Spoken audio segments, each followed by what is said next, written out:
Cyber టవర్లో నాటిన మొక్క మా అక్క విడుదల రజనీ గారు. ఆవిడ వీడియో ఈ రోజున వైరల్ అవుతుందండి. విడుదల రజనీ గారిని సైబర్ టవర్లో నాటిన చంద్రబాబు నాయుడు గారిని కూడా వెనుపోటు పొడిచి చక్కగా జగన్మోహన్ రెడ్డి గారు పంచం చేరి హ్యాపీగా మంత్రి పదవి అనుభవించింది.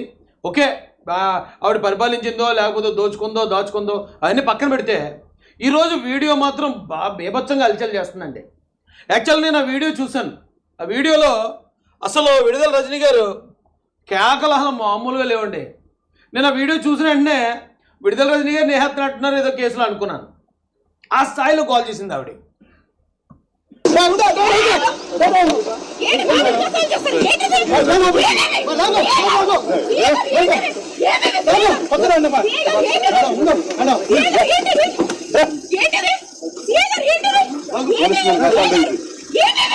చెప్పాను మేడం, మీరు అసలు చెప్తారు.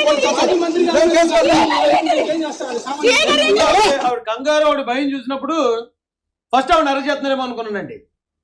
తర్వాత సీఏ గారు కారులోకి వెళ్తున్నప్పుడు ఈవిడ అడ్డుపడుతుంది.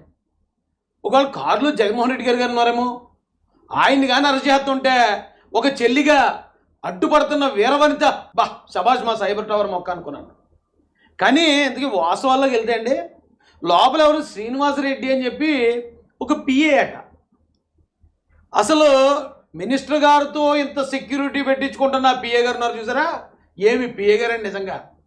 నిజంగా పిఏ గారు ఎంత క్వాలిఫికేషన్ తోటి లేకపోతే ఏ గొప్ప ఘనకార్యాలు చేసాడో తెలియదు. కానీ జనరల్గా ఓ మినిస్టర్ని అరెస్ట్ చేస్తుంటే, మాజీ మంత్రిని లేకపోతే మాజీ ఎమ్మెల్యేని అరెస్ట్ చేస్తుంటే పిఏ అడ్డుపడతాడు, ఆగండి సీఏ గారు ఆగండి అంటాడు. కానీ ఇక్కడ పిఏని అరెస్ట్ చేస్తుంటే మినిస్టర్ గారు మాజీ మంత్రి గారు అడ్డుపడుతున్నారు. కలికాలం వచ్చిందండి. అయితే ఆ శ్రీనివాసరెడ్డి ఏదో సంథింగ్ పేరు, అతని పేరు నాకు పూర్తిగా తెలియదు, అతను ఎవరికీ తెలియదు. కోడిగుడ్లు కాంట్రాక్ట్ ఇప్పిస్తాను నీకు అని చెప్పి ఆవిడ దగ్గర 28 లక్షలు తీసుకున్నాడు. అది కేసు. ఆ కేసులో ఉన్న ముద్దాయిని సాక్షాత్తు మాజీ మంత్రి విడుదల రజనీ గారు కారు డిక్కీలో దాచుకుని వెళ్ళిపోతున్నారు ఎక్కడికో. పోలీసు వాళ్ళు అడ్డంగా పట్టించుకున్నారు. అడ్డంగా బుక్ అయిపోయింది ఆవిడ. నిజానికి నేరస్తులను దాచిపెట్టడం కూడా పెద్ద నేరం. ఈవిడ మీద ఇప్పుడు ఏం ఎమ్మెల్యే కాదు, మంత్రి కాదు, కాబట్టి ఆవిడ మీద కూడా ఖచ్చితంగా కేసు పెట్టాలి. పైగా నేరస్తులను అరెస్ట్ చేస్తున్నప్పుడు పోలీసు విధులకు ఆటంకం కలిగిస్తుంది. సీఏ గారు ఏంటిది, సీఏ గారు ఒకటే డైలాగ్ అనుకోండి, కానీ ఆ డైలాగ్ని వేరువేరు పిచ్చుల్లో ఈ మైనరు, ఈ ప్లస్, ఎఫ్ మైనర్ అనుకుంటూ వేరువేరు పిచ్చుల్లో వాడి అంత గట్టిగా ఇచ్చేస్తుంటే నేను అనుకున్నానండి, అలా ఏంటి ఆఫ్టర్ ఆల్ ఒక పిఏ. మొన్న ఏదో సినిమా చూసాం మనం, F3 F2 కానీ, అందులో ఎమ్మెల్యే గారికి పెద్ద ప్రాధాన్యత ఉండదు, ఎమ్మెల్యే గారు పిఏ అని వెంకటేష్ గారికి చాలా ప్రాధాన్యత ఉంటుంది. అలాగే ఇక్కడ ఈయనకన్నా కూడా ఈవిడికన్నా అంత ప్రాధాన్యత కలిగిన పిఏ గారు ఏ పిఏ గారు అని అనుకున్నానండి. కానీ నాకు పాత సినిమాలో సీన్ గుర్తొచ్చిందండి. పాత సినిమాలో రాక్షసుడు అంటే మాంత్రికుడు ఉంటాడు, హీరో ఎన్టీఆర్ గారు ఉంటారు, పాత ఎన్టీఆర్ గారు. ఆయన కత్తి తీసుకుని కసామని నరికెత్తే మాంత్రికుడు పేక కింద పడిపోయిన పేక చచ్చిపోలే అనుకుని హీరో రిలాక్స్ అవుతుంటే మళ్ళీ కింద పడిపోయిన మెడలు వచ్చి వాళ్ళ పైకి అతుక్కుపోయి నవ్వుతాడు. కత్తి తీసుకుని పొడిచడానికి వెళ్తుంటే నవ్వుతుంటాడు మాంత్రికుడు. అప్పుడు ఎవరో వచ్చి ఏదో చెవిలో చెప్తారు హీరో గారికి, ఈడి మాంత్రికుడు ప్రాణం పలానా పెట్టలో ఉందని చెప్తారు. అప్పుడు హీరో పెట్ట దగ్గరికి వెళ్తూ ఉంటాడు. అప్పుడు భయపడుతుంటాడు.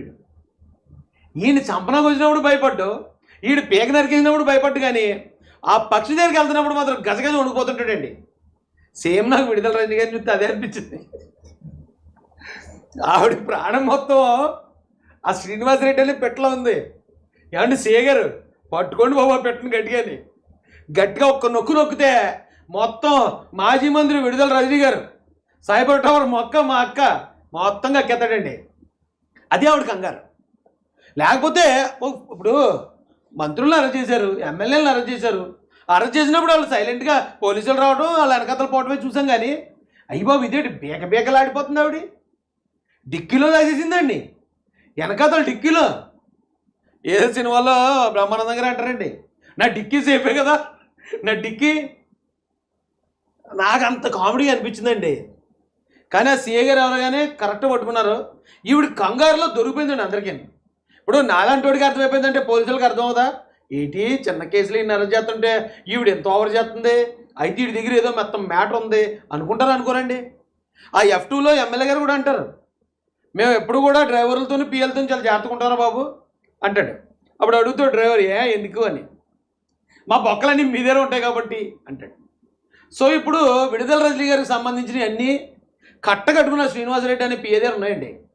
మీరు కనుక గట్టిగా తొక్కుతారంటే మొత్తం సాక్ష్యాలన్నీ గడ్డ గడ్డ గడ్డ గడ్డ కారత బయట. కాబట్టి ఆవిడ కంగారులో పాపం వాస్తవాలన్నీ ఆవిడే చెప్పేసుకుంది. మామూలుగా ఆయన అరెస్ట్ చేస్తే ఏదో కోడిగుడ్లు తీసుకుంటానని ఏం చేశాడు కాబట్టి ఆయన అరెస్ట్ చేసుకోండి, చట్టం తన పని దాన్ని చేసుకెళ్ళనివ్వండి, చట్ట ప్రకారం మేము న్యాయస్థానంలో పోరాడతామని ఆవిడ విజయశాంతి డైలాగులు చెప్పుంటే సరిపోను. కానీ అలా చెప్తుంది. అమ్మని అమ్మ ఇప్పుడు శ్రీనివాసరెడ్డి గారిని కానీ అరెస్ట్ చేస్తే ఈ మొత్తం ఉన్నయ్య లేని మొత్తం అని చెప్పేస్తారు. మొత్తాన్ని ఎక్కించేసి అసలు ఇలా ఫోకస్ శ్రీనివాసరెడ్డిని అరెస్ట్ చేయడం కాదు, శ్రీనివాసరెడ్డి ద్వారా సాక్ష్యాలు రాబట్టి నన్ను లోపలేసేయడానికి అనుకుని ఉండొచ్చు పాపం ఆవిడ. అనుకున్నంత కంగారు పడిపోయిందండి. అయితే ఒక ఆడపిల్ల అంత కంగారు పడుతున్నప్పుడు బాధ అనిపించింది మనసుకి. కానీ మరి నిజాయితీగా పరిపాలించాలి కదా ప్రజలు మీకు అధికారం ఇచ్చినప్పుడు. ప్రజాధనం మీ చేతిలో ఉన్నప్పుడు దాన్ని కరెక్ట్గా సద్వినియోగం చేయాలి కదా.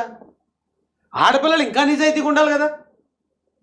ఆడపిల్ల అంటే తల్లి కుటుంబాన్ని ఎలా నడిపిస్తుందో మీరు పదవిలో ఉన్నప్పుడు మీరు మీ నియోజకవర్గాన్ని లేకపోతే మీ శాఖను అలా నడిపించాలి కదా. ఎంత కంగారు పడిపోయి భయభ్రాంతులకు గురయ్యే పనులు ఎందుకు చేస్తున్నారమ్మా మీరు? మరి అలా చేస్తే చట్టం తన బంధం చేసుకెళ్తుంది కదా. కాబట్టి ఈ వీడియో సారాంశం అయితే నాకు చాలా అర్థమైందండి.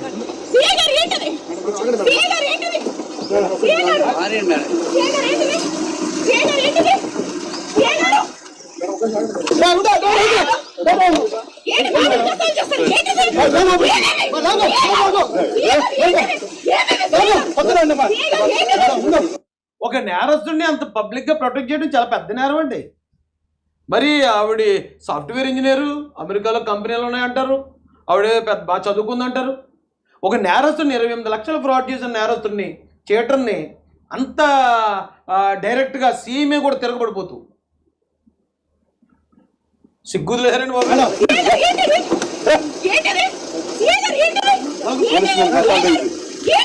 నేను చెప్పాను మేడం, మీరు అసలు చెప్తారు పోలీసు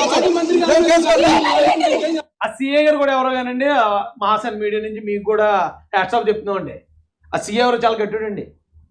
మాజీ మంత్రి గారు ఎంత రంకెలేసేసినా, ఎంత వీర విహారం చేసినా నేరస్తుడిని పట్టుకోవడంలో అతని ఫోకస్ ఎక్కడ మారలేదండి. అవసరమైతే మంత్రి గారిని పక్క నుంచి కారు ఎక్కేసాడు. ఇక కారు ఎక్కేసి మరి కారులో ఆడుతుడు ఏం మాట్లాడాడు, ఏం బెదిరిస్తున్నాడో నాకైతే తెలియదు. కానీ డ్యూటీ మైండెడ్. ఆ సీఏ గారిని కూడా మహాసన్ మీడియా నుంచి అప్రిషియేట్ చేస్తున్నామండి. పోలీసు వారు అంటే ఇలా చేయాలి డ్యూటీ. అధికారుల్లో, నాయకుల్లో మరొకరిని చూసి భయపడకుండా తప్పు చేసినాడు ఎవడన్నా కానీ ఆ డబ్బ కానీ తీసుకెళ్ళి బక్కలు వేయటమే. సూపర్ అండి, నచ్చారు సార్. అయితే పాపం ఈవిడ కంగారులో మొత్తం అంతా బయట పెట్టించుకుందండి. ఆవిడ ప్రాణం ఉన్న ఆ చిలక, ఆ శ్రీనివాసరెడ్డి చిలక ఓ నొక్కితే బయటకు వస్తుంది విడుదల రజనీ గారి పిలక. నాకు కూడా కవిత్వం వచ్చేస్తుంది. సరేనండి, ఉంటాను.